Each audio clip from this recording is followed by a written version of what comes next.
Okay, let's be honest for a second. We need to talk about The Secret. Oh, The Secret. You remember the mid-2000s, right? I mean, you couldn't walk into a bookstore, a coffee shop, or turn on the TV without hearing about the law of attraction. It was a massive cultural moment. The basic promise was, uh, it was incredibly seductive, wasn't it? Just visualize the check in the mail, think positive thoughts, Or your vision board. create a vision board, and the universe will just deliver. Right. And while that sounds nice, for a lot of people, and I'll include myself here if I'm being real, the check never came. Mm-hmm. You stare at the vision board, you think the thoughts, and nothing. And what we have in front of us today, it might just explain exactly why that is. It's a fascinating source. It's Yeah. titled Harmonizing Life Through the Law of Vibration. And its central argument is pretty provocative. It basically says that everyone has been obsessing over the wrong law. It really flips the script. The source suggests that the law of attraction is actually a secondary law. It's the effect, not the cause. The effect, not the cause. Yeah. I mean, trying to use the law of attraction without understanding the mechanics underneath it. Yeah. It's like trying to drive a car by staring at the speedometer but refusing to turn on the engine. And the engine, in this case, is the law of vibration. That is our mission for this deep dive. We are going to strip away the woo-woo bumper sticker slogans and really look at the mechanics of how this stuff works. And you should know, this goes wide. We're going to be connecting rocket science, biblical text, neuroscience, and even high-pressure sales tactics. All into a single framework. I was reading through the notes, and I have to admit, seeing Werner von Braun and Robert Louis Stevenson in the same document was definitely a first for me. So if attraction is just the dashboard, let's pop the hood. Where do we even begin? Well, we have to start with the context of the universe itself. And the source kicks off with a real heavy hitter to establish credibility. Dr. Werner von Braun, The father of the space program. the man who essentially engineered the Saturn V rocket. Now, you'd expect a figure like von Braun, a rigorous mathematical mind, a guy dealing with, thrust ratios and orbital mechanics, to be purely mechanical in his worldview. Sure, absolutely. But the source highlights a specific observation he made about the nature of natural laws. It was about precision, right? It was all about precision.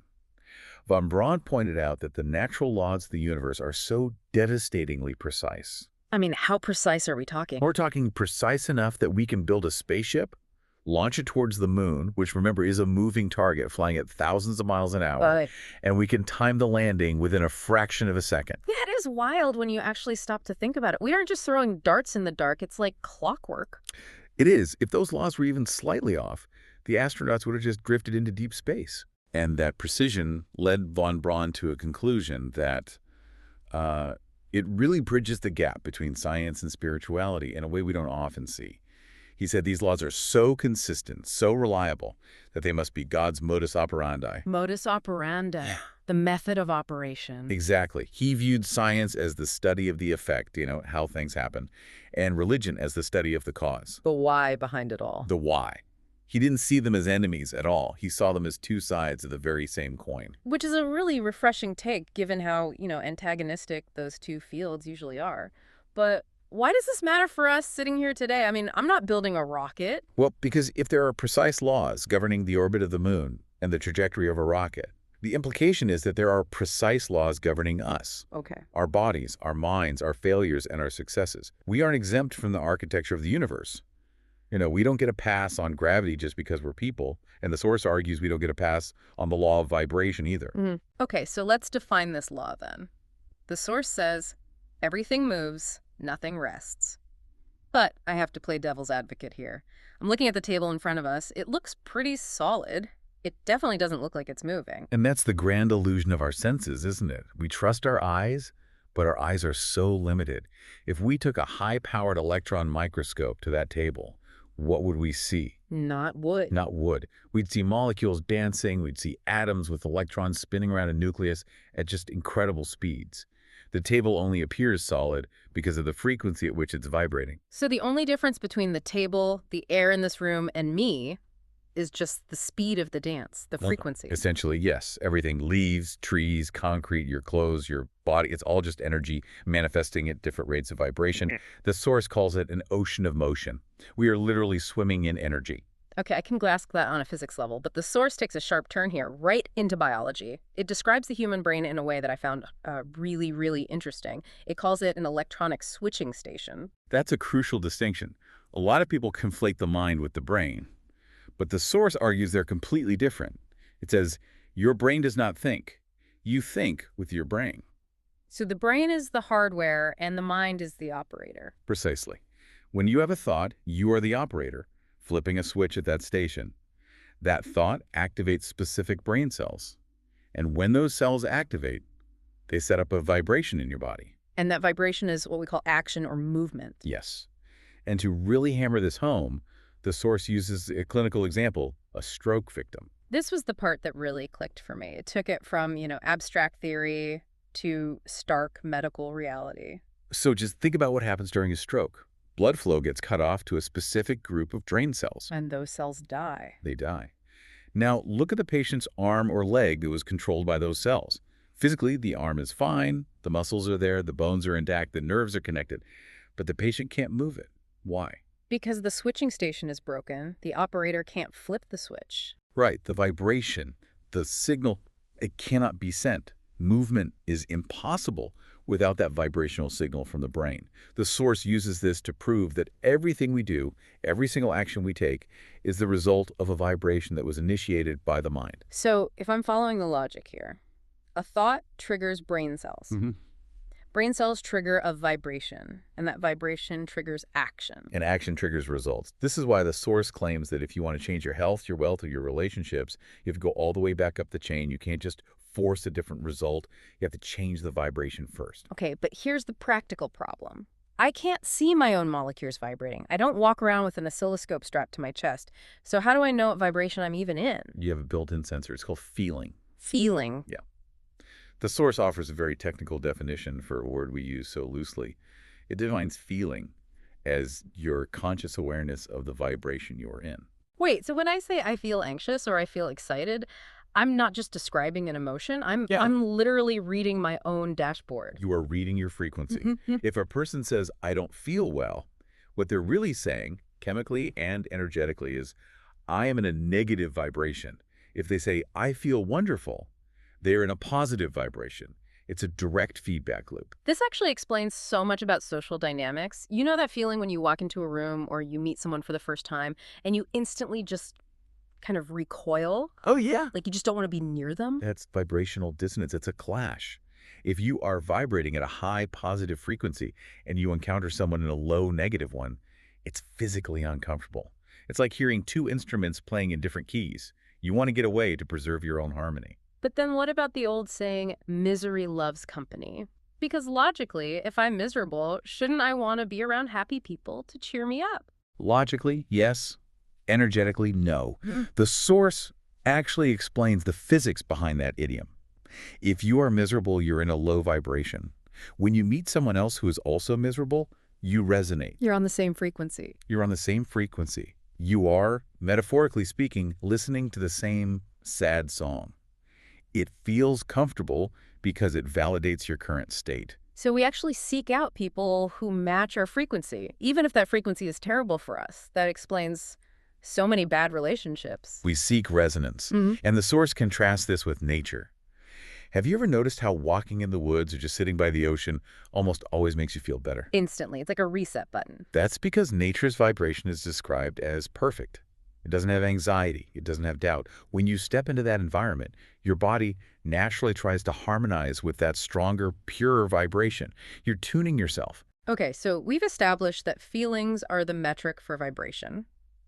Now, I want to pivot to the practical application the source brings up, which honestly surprised me. It goes straight into business, specifically sales. It does, and it's a brilliant application of the theory. Now, I know some listeners might tune out at the word sales, thinking, I'm not a salesperson, but the source quotes Robert Louis Stevenson saying, everybody's selling. And it's true, isn't it? If you're a parent, you're selling your kids on eating your vegetables. If you're a teacher, you're selling students on the value of history. If you're dating, you're selling yourself.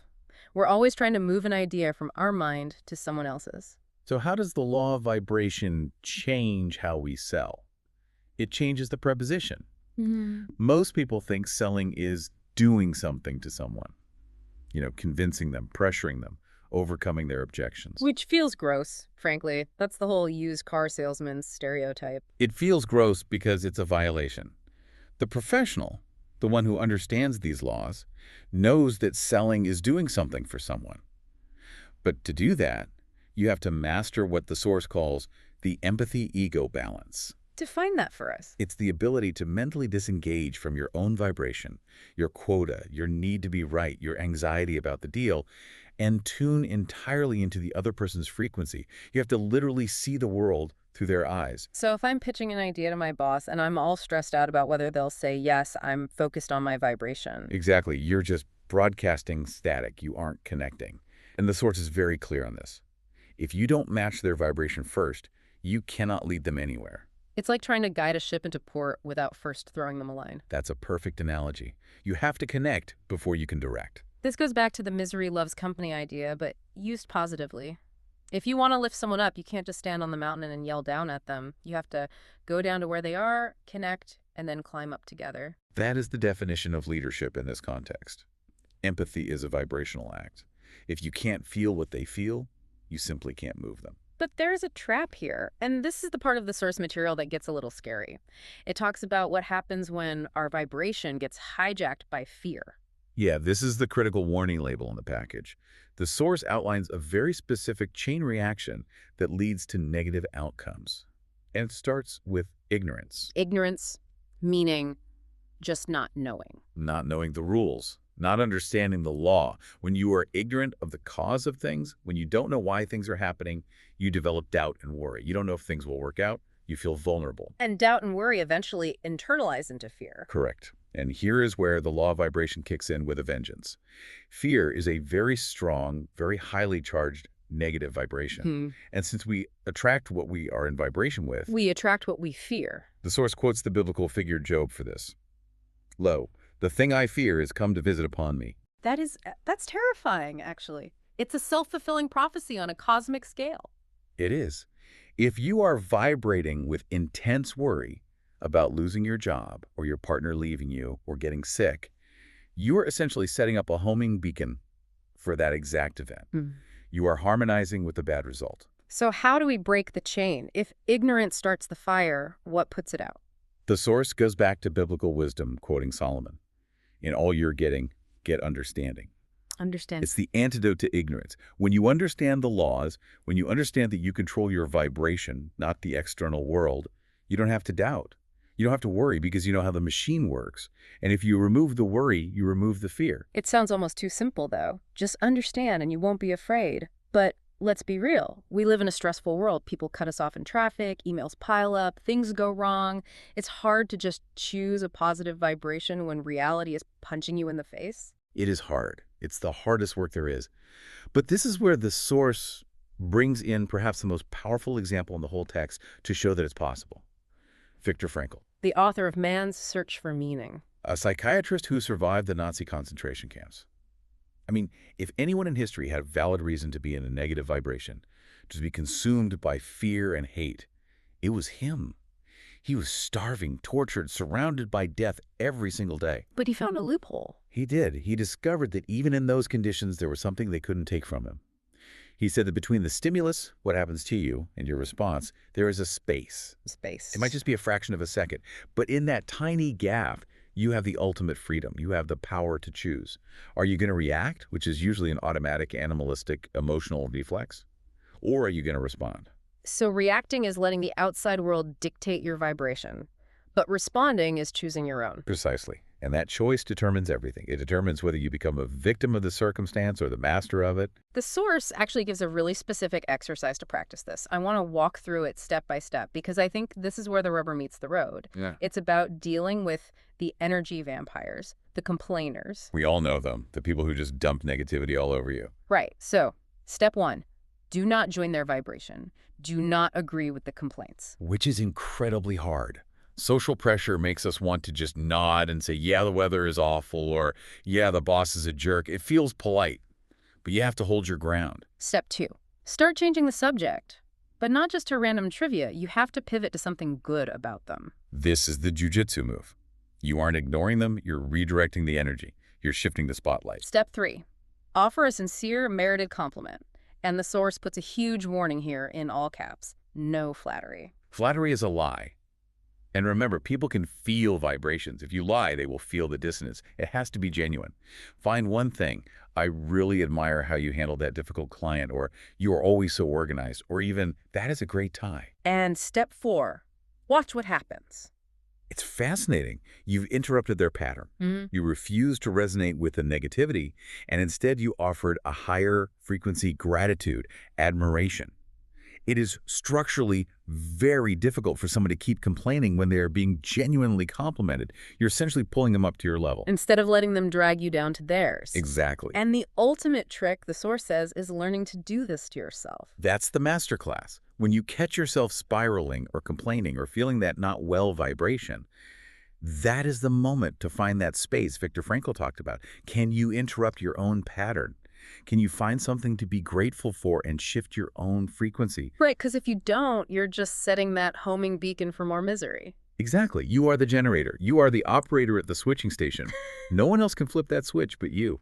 It's a lot to process. We've gone from the moon landing to the firing of neurons to the spiritual discipline of concentration camp survivors, but it all hangs together. It's a deep dive, for sure. But the thread connecting it all is simple. The universe is not random. It is governed by laws.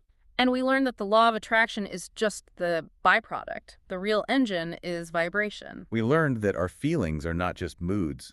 They are feedback mechanisms telling us what we're in the process of attracting. And we learned that fear is a magnet for the things we don't want, while understanding is the key to breaking that cycle. And finally, we have a tool, the space, the ability to pause, choose our response, and curate our vibration no matter what is happening around us. So here's the thought I want to leave you with today. We talked about that millisecond, that gap between the stimulus and the response.